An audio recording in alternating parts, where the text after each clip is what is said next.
Halo, selamat datang. Kali ini saya akan membuat tutorial bagaimana caranya membuat sistem restore point.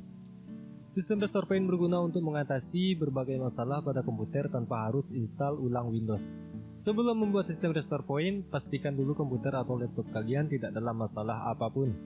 Karena cara kerja fitur ini adalah mengembalikan komputer yang error ke keadaan sebelumnya atau ke keadaan saat kita membuat sistem restore point.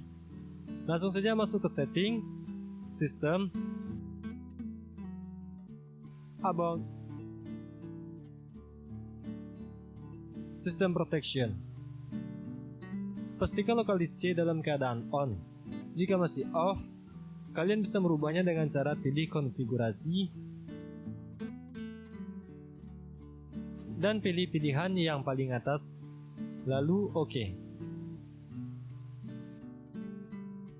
Selanjutnya klik create, tulis nama yang kalian inginkan, create. Kemudian tunggulah beberapa saat sampai sistem restore point-nya berhasil dibuat.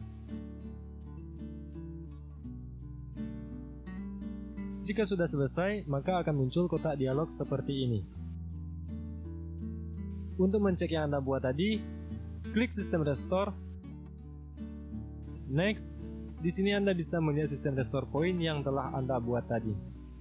Bila kedepannya terjadi error pada Windows, kalian bisa menggunakan sistem restore point yang baru saja dibuat untuk mengembalikannya ke keadaan sebelumnya.